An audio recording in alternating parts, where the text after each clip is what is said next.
I'm here 3:56 p.m. December 29th, 2018. Here with Marcus Dent, Steve Cooper reporting.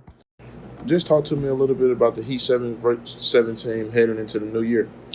Oh man, I think everything right now, just from what I'm looking at, player wise, position wise, coaching wise, just staff wise, I think everything is going well. Picked up a couple of new coaches this year. One is Russell Copeland, the one that a lot of people would know, 6-year NFL vet. Um, the other two guys are actually young coaches coming in from out of Memphis, Tennessee. And those are some of the things that we were lacking last year. Just didn't have enough coaches to go around for the players we had. So this year we have plenty coaches with a lot of talent. So I think this year we'll be a little bit better than we were last year in depth wise. But the main thing is just getting the kids reps and getting them better. Right. Coach Goodman touched on that a little bit with me. He was talking about just a little bit more position specific type of training and getting them, more acquainted to not so much the conditioning side of it, but more the actual plan as far as skill and technique. Most definitely, position coaches are very much well needed when it comes to this kind of 7-on-7 that we're doing, the elite 7-on-7. We're playing against top talent all over the country, so you need guys in those positions to be drill specific and make sure the kids know exactly what they're doing, when they need to do it. Take for the quarterback play, making sure the quarterbacks getting the proper reads. When it comes to receivers, making sure they're getting the depth and reading, taking what the defense give them. Same thing on defense, just being a lot more specific than we were last year because we was a little bit of short-handed. Talk to me a little bit about how the team is shaping up here a couple days away from the new year. Oh man, like I said, we was in Memphis last week, and we picked up a couple of great kids. One out of Germantown, Marcus Askew, strong safety type kid, can play some corner. Also, Demario Cleves from Freedom Prep, plays both sides of the ball, defense and offense. Big rangy kid. I call him the tree type kid, 6'3" type kid, maybe about 190 pounds, move well, got great hands. Seems like he know the game of football. So just we're really excited about picking those two kids up out of the Memphis area. Okay, well, taking a bit off and going more to the national level, what are some college coaches around the nation saying about 7v7 this year? Man, I think it's really taken off. Especially with coaches like Kevin Sutherland. He was talking just the other day about how these quarterbacks are getting a lot of reps during the summertime, making the correct reads and just getting a lot of reps. That's one thing that we're gonna expand on a whole lot is making sure all our quarterbacks get reps, making sure they're making the right reads. Those things that help these guys, in the football. Okay. Um, More about the team.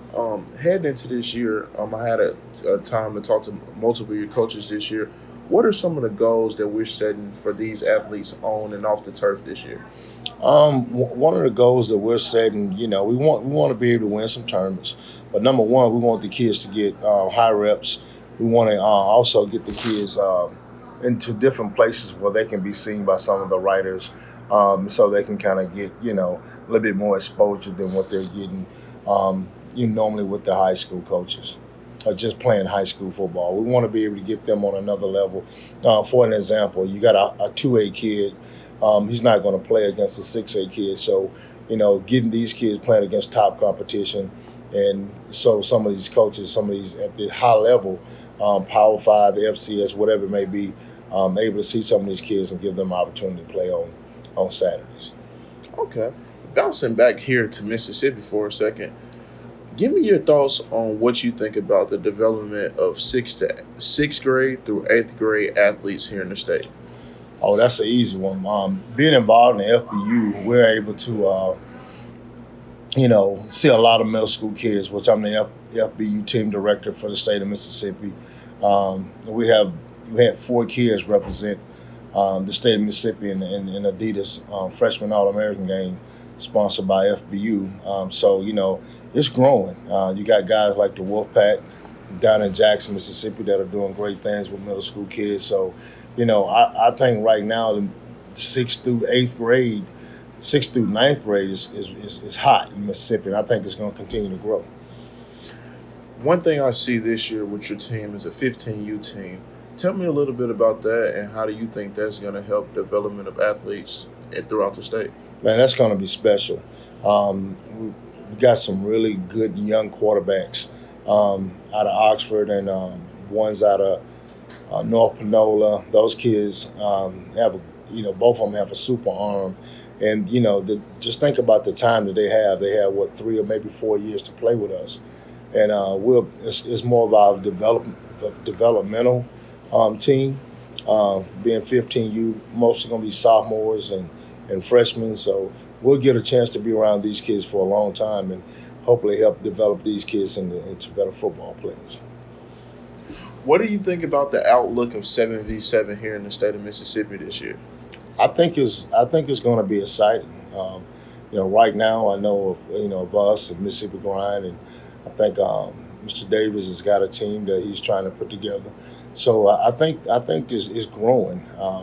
It's an opportunity for some kids to be able to showcase their talent when they're normally not being able to showcase their talent at the high school because of the school that they're playing in, the schedule, maybe offense or something that they're not used to being able to showcase their position. If you're a quarterback and you're at a wing T school and you don't throw the ball that much, you need 7-on-7 to get you out there.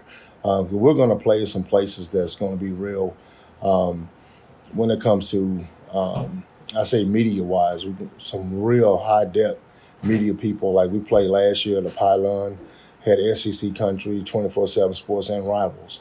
All 3 of those guys was there. So, I think it'll be able to help some of the kids, get exposure. What are some big dates going into this 2019 year just for athletes in general you feel are big for their success that you may be involved in over this spring term? The biggest tournament we have right now scheduled March 16th and 17th in Atlanta, Georgia. Quincy Avery, quarterback guru. He's had several SEC quarterbacks.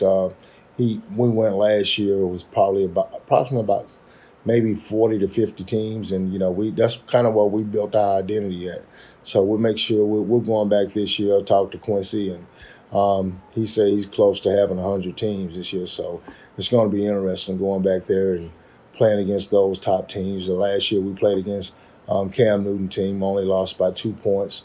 Played against some of the top Adidas teams and was fortunate to knock them off. So I think we're ready for the test, and I think we just we'll see what we got come in March. So what would you tell athletes that may not end up on your team, or just athletes in general, a tip or words of advice or something to work on this offseason that may not be playing 7-on-7? I mean, just don't quit. Work hard. Get in the weight room, get with your trainers, put the right things in your body. Make sure your education is up to par. So when that opportunity knocks, you'll be ready. Sounds good. Appreciate talking to you today, Marcus. Oh, man, anytime.